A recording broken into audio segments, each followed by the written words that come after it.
তাসকিন আহমেদের দুর্দান্ত বোলিংয়ের সামনে পাত্তাই পেল না সাইফ হাসানের অ্যাসপিন স্ট্যালিয়ন্স। টি10-এ অগ্নিঝরা বোলিং করে নিজের সামর্থ্য দেখালেন টাইগার স্পিড স্টার। বিপরীতে ব্যাট হাতে প্রায় 140 স্ট্রাইক রেটে ব্যাটিং করেন সাইফ, কিন্তু শেষ মুহূর্তে তার ভুলেই কপাল পড়ে ফ্র্যাঞ্চাইজিটির। তাসকিনদের বিপক্ষে সাইফদের এমন লড়াইটা নিয়ে বাকিটা জানবো রিপোর্টে। প্রথম ম্যাচে তাসকিনরা পারেনি কোয়েটা ক্যাভলরির সাথে, বল হাতে খরুচে ছিলেন টাইগার স্পিড স্টার, তাই আজ তাদের জন্য লড়াইটা ছিল বেশ গুরুত্বপূর্ণ। অন্যদিকে প্রথমবারের মতো এই ম্যাচ দিয়ে টি10-এ আনুষ্ঠানিকভাবে অ্যাসপিন স্ট্যালিয়ন্সের জার্সি গায়ে অভিষেক হয় সাইফ হাসানের।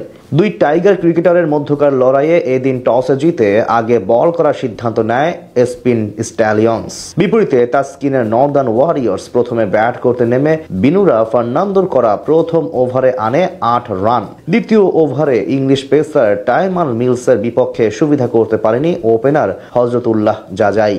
3 রান দিয়ে ওই ওভারে আফগান এই ব্যাটারের উইকেট তুলে নেন মিলস। তৃতীয় ওভারে জোহাইর ইকবালের প্রথম 2 বলে 10 রান নিয়ে দারুণ শুরু করেন ক্যারিবীয় বিগ হিটার জেসন চার্লস। সেই ওভারে 21 রান আনে নর্দার্ন ওয়ারিয়র্স।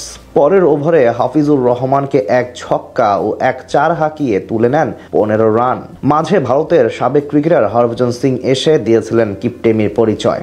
মাত্র 8 রান খরচ করে চাপে ফেলে যান ওয়ারিয়র্সকে। সপ্তম ওভারে বল করতে আসেন সাইফ হাসান। প্রথম বলেই ছক্কা হজম করে শুরু করেন তিনি। সেই ওভারে মোট 17 রান দিয়ে যান টাইগার অলরাউন্ডার। অষ্টম ওভারে টাইমাল মিলসের শেষ বলে 4 হাঁকিয়ে মাত্র 29 বলে অর্ধশতক পূরণ করেন জেসন চার্লস। শেষ 2 ওভারে অবশ্য কিছুটা ঝিমিয়ে পড়ে তাদের রানের চাকা। নবম ওভারে আসে মাত্র 6 রান, আর বিনুরা ফার্নান্দোর করা ইনিংসের শেষ ওভারে আসে 13 রান, যার সুবাদে জেসন চার্লসের 55 এবং কলিন মানরোর 37 রানে ভর করে 114 রান তোলে নর্দার্ন ওয়ারিয়র্স। জবাব দিতে নেমে ট্রেন্ট বোল্টের প্রথম ওভারে দারুণ শুরু করে সাইফের অ্যাসপিন স্ট্যালিয়ন্স। সেই ওভারে 2 ওপেনার আন্দ্রে ফ্লেচার এবং রহমানুল্লাহ গুরবাজ মিলে আনেন 21 রান।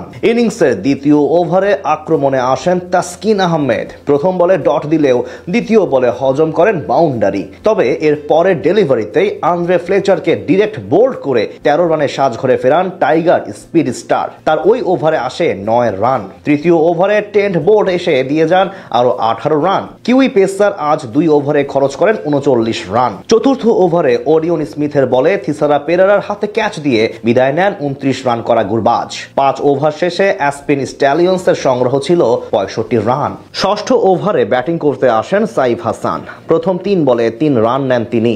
মাঝে এক প্রান্ত আগলে রেখে দারুণ ব্যাট করতে থাকেন আভিস্কা ফার্নান্দো। সপ্তম ওভারে শাহিদ ইকবালের বিপক্ষে আনেন 11 রান। অষ্টম ওভারে তাবরাইজ শামসির বলে মিড এক্সট্রা কভার দিয়ে বিশাল ছক্কা হাঁকান সাইফ হাসান। ওই ওভারে আসে 14 রান। নবম ওভারে আবারও বল করতে আসেন তাসকিন আহমেদ। এবার প্রথম বলে আউট করেন 20 বলে 33 রান করা আভিস্কা ফার্নান্দোকে। ওই ওভারে দেন 12 রান। শেষ ওভারে অ্যাসপিনের লাগতো 8 রান। দশম ওভারে ডাহানির বলে 15 রান করে আউট হন সাইফ। এরপর আর সুবিধা করতে পারেনি অ্যাসপিন স্ট্যালিয়ন্স। ফলে জিতে যায় তাসকিনদের নর্দার্ন ওয়ারিয়র্স।